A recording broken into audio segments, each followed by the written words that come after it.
Apologize, and I'll come back as your wife. I read the text 3 times.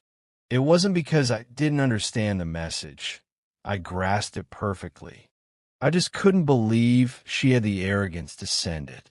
My name is Felix. I'm 31 years old, and I work as a foreman at Ironwood Forge, a steel fabrication plant on the outskirts of Denver.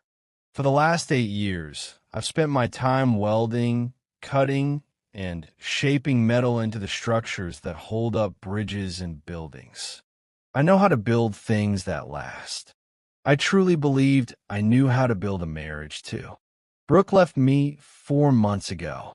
There was no fight and no clear warning signs I could point to and say, that's when our relationship started falling apart. She simply came home one Tuesday evening, set her purse on the kitchen counter, and announced she was leaving.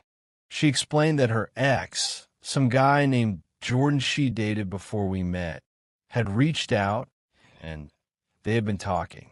She said she needed to explore what could have been. I asked her if she was serious. She confirmed she was. I asked if I had done something wrong. She said no, I had just been fine. That word, fine, stuck with me. It felt like I was a meal that hadn't made her sick, but certainly hadn't satisfied her either. That night, she packed a bag, taking her toothbrush, her laptop, and a few changes of clothes. She left her wedding ring on the bathroom sink, almost like a tip for housekeeping. I found it the next morning when I went to brush my teeth, just sitting there cold, small, and ultimately meaningless. For the first week, I barely ate and slept even less. I kept replaying every conversation in my head, desperately searching for the moment I missed the crack in the foundation that I should have seen. But there was nothing obvious. We had been happy, or at least I thought we had. We talked about having kids, buying a bigger house, and growing old together. It turned out she was already texting Jordan while we made those plans. By the second week, something shifted inside me.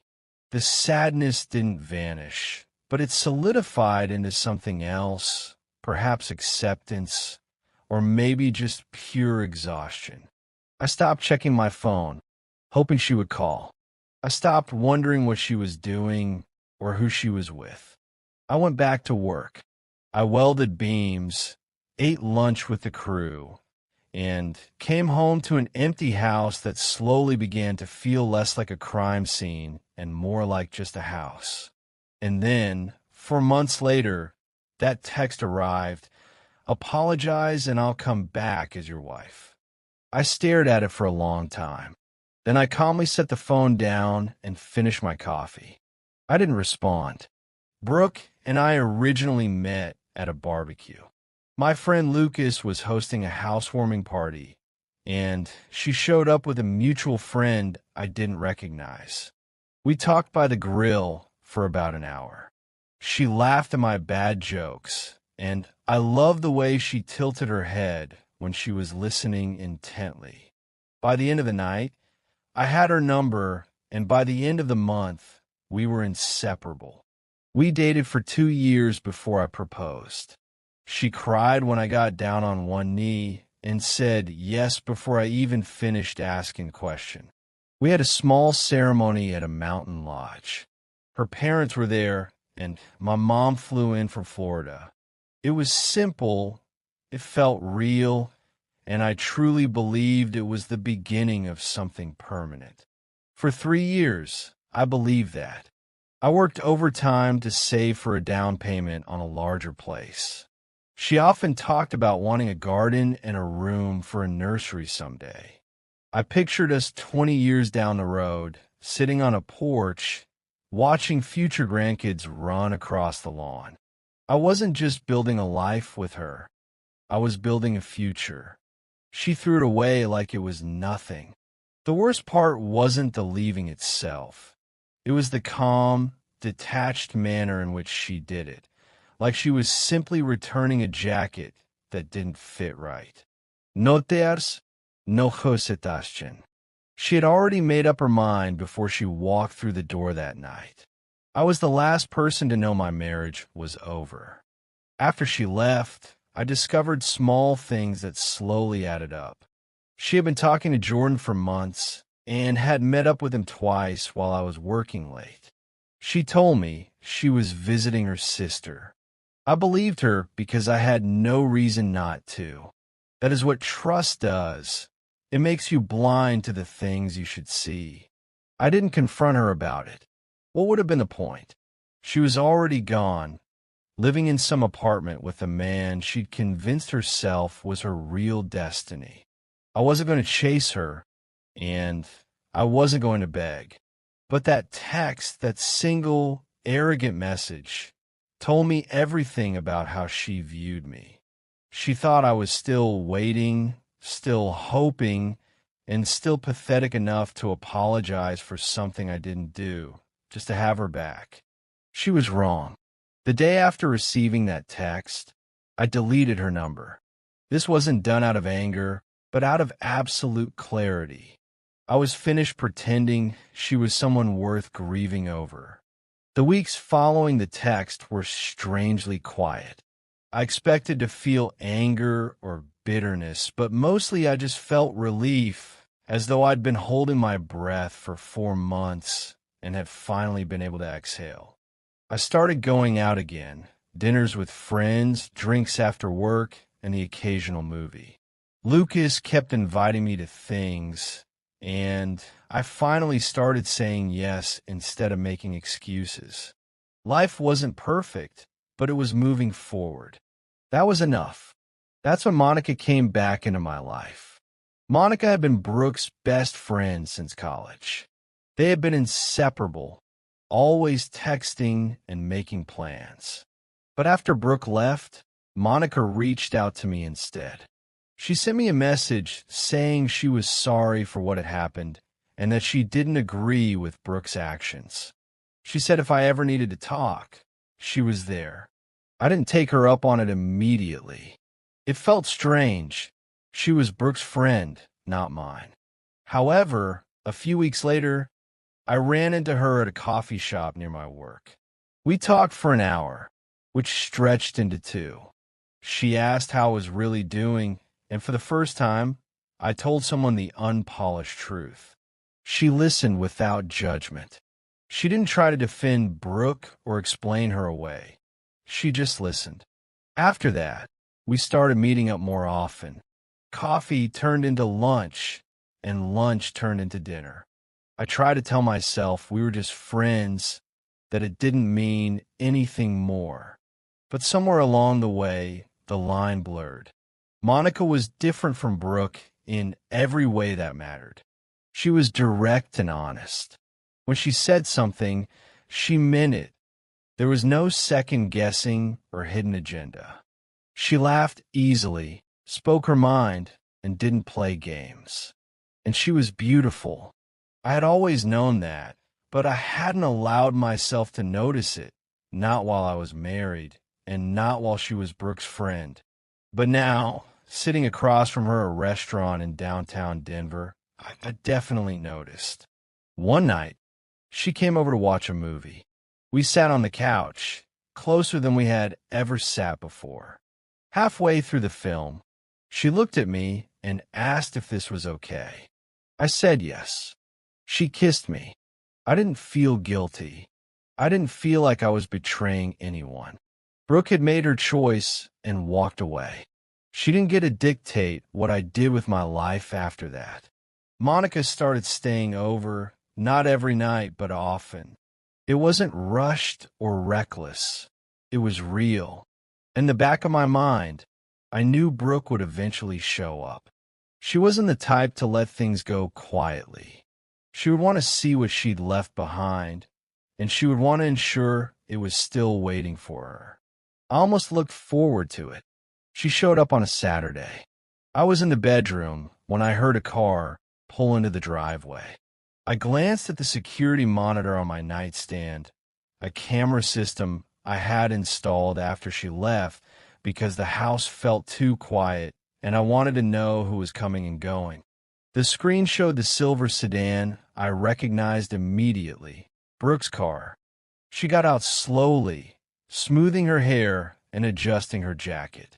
She looked like she had rehearsed this moment, perhaps practicing what she was going to say during the drive over. I didn't move from the bed. Monica was in the bathroom brushing her teeth. She hadn't seen the screen yet. "Someone's here," I said. Monica poked her head out. "Who?" "Brooke." She didn't react with panic or a scramble to hide. She simply raised an eyebrow and asked, "You want me to stay in here?" I thought about it for a second. I shook my head. "No, answer the door." She looked at me for a long moment, then smiled. Not a cruel smile, just a knowing one. "Okay." She walked out of the bedroom wearing only my old college hoodie, the gray one with the frayed cuffs. It hung to her mid-thigh, and her legs were bare underneath. Her hair was messy from sleep. She looked exactly like what she was, a woman who had spent the night. I stayed in the bedroom, watching the hallway camera on my phone. Brooke knocked twice, confident and firm, as if she still owned the place. Monica opened the door. The silence that followed was long and heavy. Brooke's face cycled through about 5 expressions in 3 seconds. Confusion, recognition, shock, disbelief, and then something darker and cold. "Monica!" Her voice cracked. "Hey, Brooke." Monica's voice was calm, almost casual. "What are you? Why are you?" Brooke couldn't finish the sentence. Her eyes traveled down to the hoodie, to Monica's bare legs, to the obvious implication. "Felix is inside," Monica said. "You want me to get him?" Brooke's mouth opened, but no words came out. She looked past Monica into the house, perhaps expecting to see something that would contradict the scene standing right in front of her. But there was nothing else to see. Just the hallway. Just the life I had built without her. Brooke started, then stopped, her hands shaking. "You should probably go," Monica said, not unkindly, but matter-of-factly, like she was turning away a door-to-door salesman. Brooke's face twisted. "You're supposed to be my friend." Monica tilted her head. "I was, but you left. And you didn't just leave Felix. You left everyone who cared about you. I reached out. You ignored me.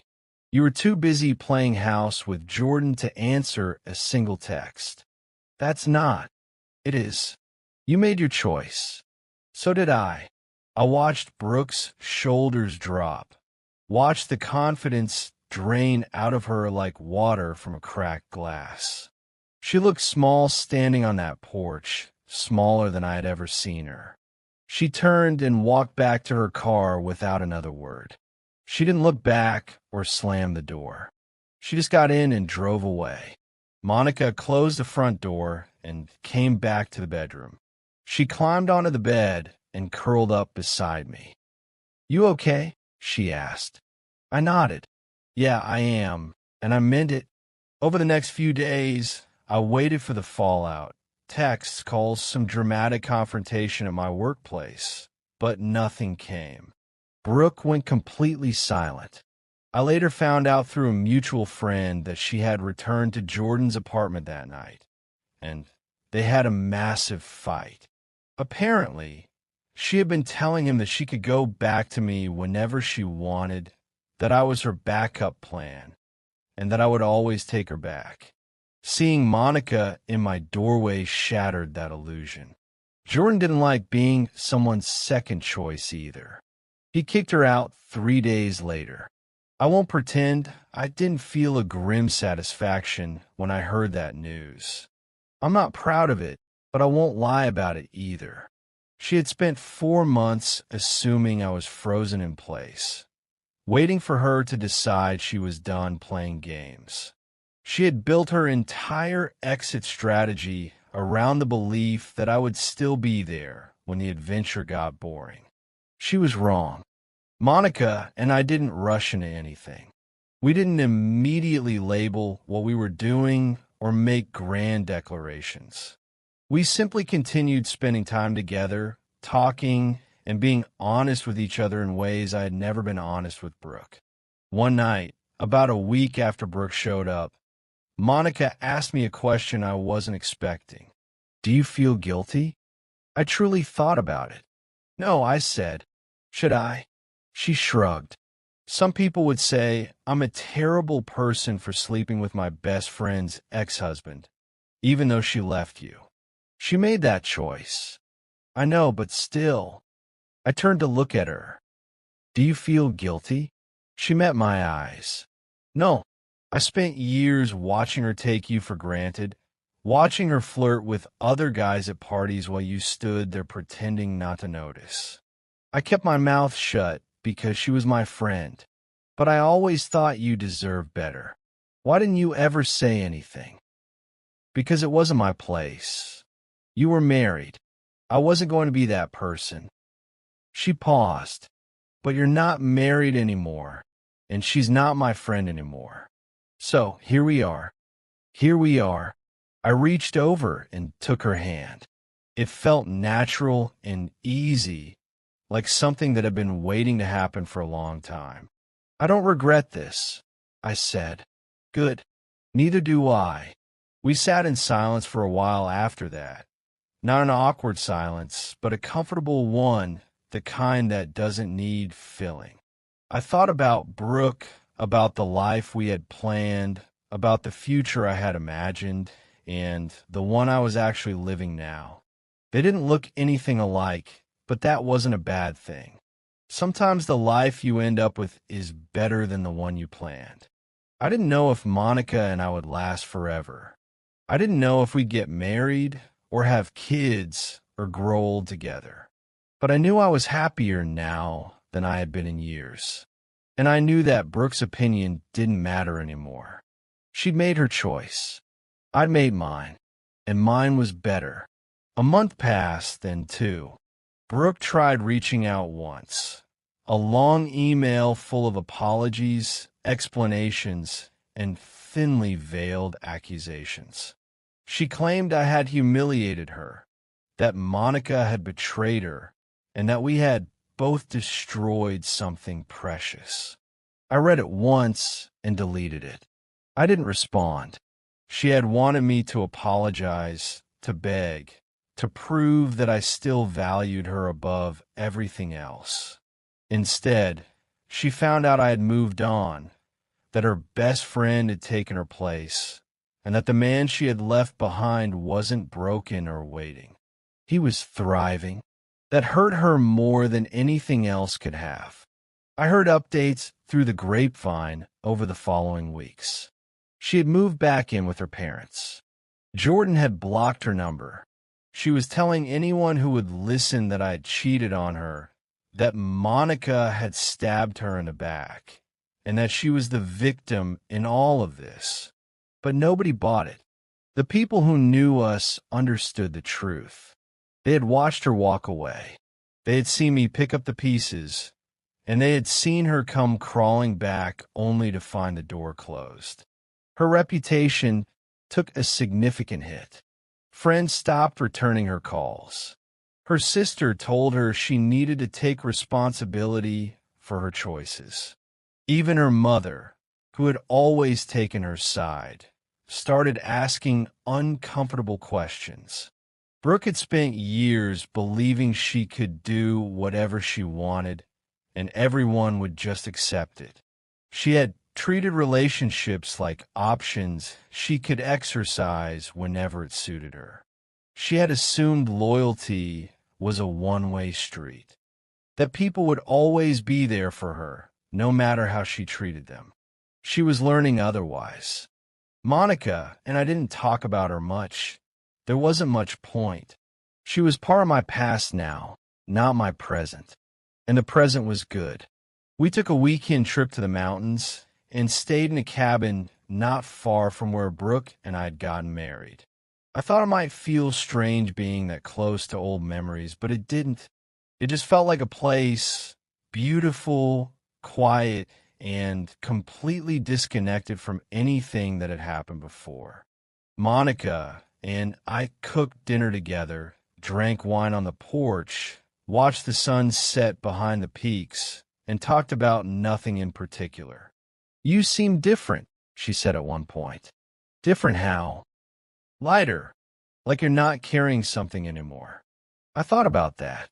She was right. For a long time, I had been carrying the weight of a failing marriage, a wife who didn't appreciate me, and a future that was never going to happen. Brooke leaving had hurt, but it had also freed me. "I think I finally stopped waiting," I said. "Waiting for what?" "For her to see me, to really see me." I shrugged. "She never did." "But you do." Monica smiled and leaned her head against my shoulder. We sat like that until the stars came out. I didn't know what the future held, but for the first time in a long time, I was excited to find out. 6 months after Brooke showed up at my door, I proposed to Monica. It wasn't planned. We were sitting on the couch one Sunday morning, coffee in hand, reading the news on our phones. She laughed at something she had seen, and the sound of it hit me in a way I couldn't explain. It was warm, real, the kind of laugh that makes a house feel like a home. I sat down my coffee and looked at her. "Marry me." She blinked. "What?" "Marry me." She stared at me for a long moment. Then she smiled, that same knowing smile she had given me the day Brooke showed up. "Okay." No tears, no dramatic gasps, just two people who knew what they wanted. We got married 3 months later. It was a small ceremony, just family and close friends. Lucas was my best man. Monica's sister stood beside her. We exchanged vows in a garden outside the city, and when she said "I do," I knew I had finally found what I had been looking for all along. Brooke found out through social media. She didn't reach out, didn't send a message or make a scene. But a friend told me she had seen the photos and spent the rest of the night crying. I didn't feel bad about that. She had her chance. She threw it away. Some people learn from their mistakes. Others just keep making them and blaming everyone else for the consequences. Brooke was the second kind. A year after the wedding, Monica and I bought a house. Not the one I'd shared with Brooke, but a new one. Ours. It had a garden like she had always wanted, a spare room we talked about turning into a nursery someday, and a porch where we could sit and watch the sunset. I thought about Brooke sometimes, not with anger or longing, just with a distant kind of curiosity. I wondered if she ever figured out what she had lost, if she ever stopped blaming everyone else and looked in the mirror.